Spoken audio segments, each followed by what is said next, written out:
राजेंद्र देव के साथ।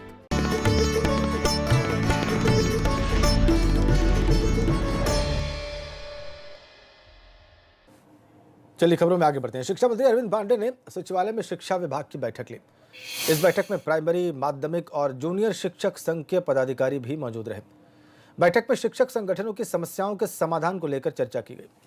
शिक्षा मंत्री अरविंद पांडे ने कहा कि शिक्षक संगठनों की प्रमुख मांगों पर चर्चा की गई है। इसमें समय पर सेवानिवृत्ति के बाद होने वाले भुगतान, पुरानी पेंशन, वेतन विसंगति समेत कई मुद्दों पर चर्चा की गई।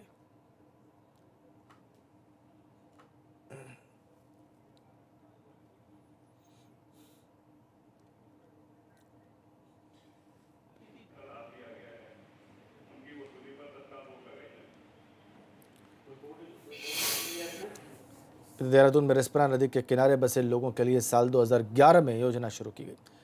इसमें गरीबों के लिए फ्लैट्स बनाए जाने थे, मगर यह योजना 9 साल से अधर में लटकी हुई है। यूपी निर्माण निगम इस पर 80% रकम खर्च भी कर चुका है।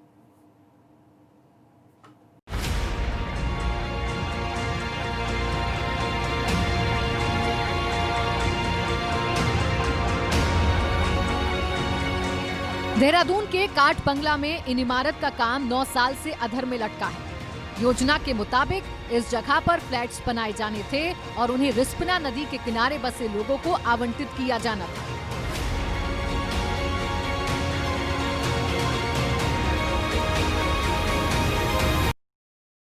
हमारे और आपके पैसे का दुरुपयोग सरकारी मशीनरी कैसे करती है, उसकी बानगी मैं आपको दिखाने आया हूं। आप देखिए मेरे इस तरफ कि ये पूरा एक प्रोजेक्ट है जो उत्तर प्रदेश निर्माण निगम को बनाने के लिए दिया गया था। ये प्रोजेक्ट वो है जहां पर रिस्पना नदी के किनारे जो लोग बसे हुए हैं उन लोगों को ये आवास दिए जाने थे और उसके बाद रिस्पना नदी पर जो है पूरा काम किया जाना था, क्योंकि रिस्पना को रिस्पना बनाने की जो कवायद है उसको लेकर जो है सरकार जो वादे करती है, जो दावे करती है, उसी की ये एक हकीकत है कि जहाँ पर उत्तर प्रदेश निर्माण निगम को करीब 6 करोड़ का ये पूरा प्रोजेक्ट था, जहाँ पर रिस्पना के जितने भी नदी किनारे लोग बसे हुए हैं उनको ये प्रोजेक्ट के तहत ये घर आवंटित किए जाने थे। 2011 में प्रोजेक्ट का शिलान्यास तत्कालीन सीएम भुवन चंद खंडूरी ने किया था। इस प्रोजेक्ट पर 148 फ्लैट्स बनाए जाने थे, जिसके लिए 6 करोड़ रुपए खर्च होने थे। इस रकम में से 80% रकम खर्च भी हो चुकी है, लेकिन फ्लैट्स का काम आधा अधूरा है। इस पर शासन स्तर पर भी काफ़ी गंभीर विचार विमर्श किया गया था और इसमें फिर हम लोगों ने ये निर्णय लिया था कि चूँकि इसमें पुनः इसको कंप्लीट करने में तकरीबन 7 से 8 करोड़ रुपए का खर्च फिर आएगा और इसके जो प्रधानमंत्री आवास योजना एक पूरे देश में चल रही है, तो इसमें उनके लाभार्थियों को हम एडजस्ट कर सकें, इसके लिए MDDA से भी वार्ता हुई थी सचिव महोदय की अध्यक्षता में। MDDA इन प्रिंसिपल एग्री है उसको लेने के लिए। नगर निगम ने बीते साल दिसंबर में शासन को पत्र लिखकर प्रोजेक्ट को पूरा करने के लिए 8 करोड़ रुपए की डिमांड की थी। वहीं इस प्रोजेक्ट को पूरा करने की जिम्मेदारी अब MDDA को देने की तैयारी हो रही है।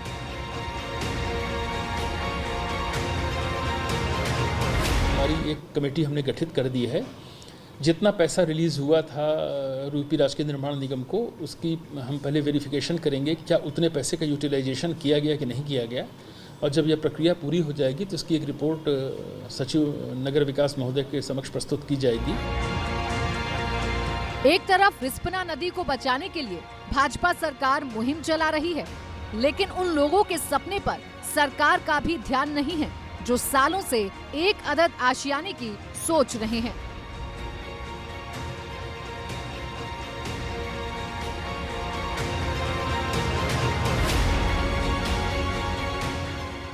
अब प्रोजेक्ट को बनाने की जिम्मेदारी एक बार फिर से MDDA को देने की बात की जा रही है, लेकिन देखना होगा कि यूपी निर्माण निगम जो आधे से अधिक की राशि इस पर खर्च कर चुका है, क्या उस पर कोई कार्रवाई होगी या फिर कभी रिस्पना के उन लोगों के लिए ये सपना जो साकार करने की कोशिश की जा रही थी वो पूरा हो सकेगा।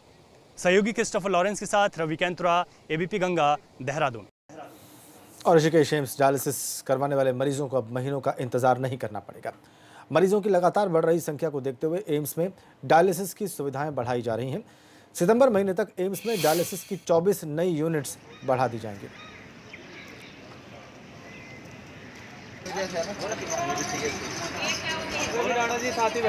अरे चुप रहे।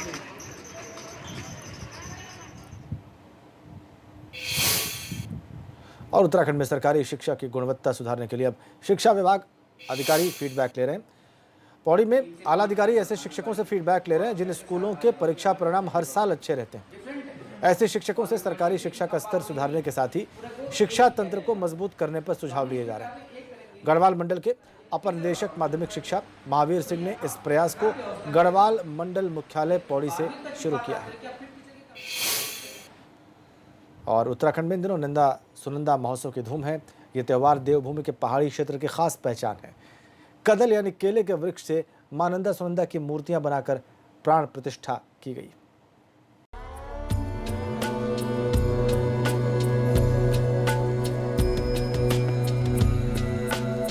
देवभूमि उत्तराखंड अपनी लोक संस्कृति उत्सवों के लिए जाना जाता है।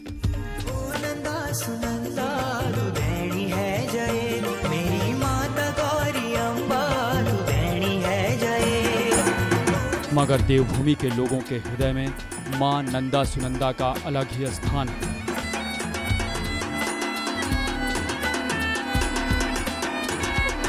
कहते हैं मां नंदा सुनंदा देवभूमि के कण कण में बसी है। इन दिनों उत्तराखंड में नंदा सुनंदा देवी की विशेष पूजा की जा रही है। मां के प्रति असीम आस्था की वजह से इस पर्व को प्रदेश भर में पूरे भक्ति भाव से मनाया जा रहा है।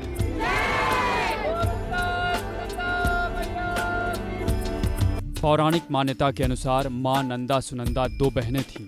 कथाओं में मां नंदा को 9 दुर्गाओं में से एक बताया गया है। हिमालय में मां नंदा को शक्ति की देवी के रूप में भी जाना जाता है और इनकी पूजा भी इसी रूप में करने की प्रथा चली आ रही है। हर साल मां नंदा सुनंदा महोत्सव का आयोजन होता है। इस दौरान मेला लगता है, मगर इस बार कोरोना की वजह से यह आयोजन बड़े स्तर पर नहीं हो रहा है। इस दौरान कदली वृक्ष से मां नंदा सुनंदा की भव्य प्रतिमाएं बनाई जाती हैं।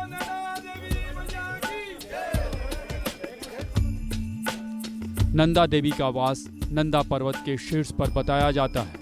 इसका वर्णन स्कंद पुराण के मानस खंड में भी मिलता है। एक समय था जब इस महोत्सव में पर्वतीय लोकगीतों के जरिए प्राचीन विरासत की झलक दिखाई देती थी, मगर बदलते वक्त के साथ साथ इस महोत्सव के स्वरूप में भी काफी बदलाव आया है।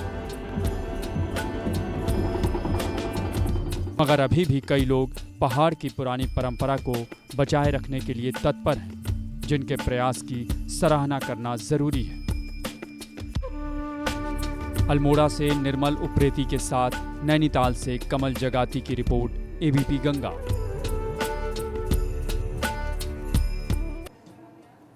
और आइए देख लेते हैं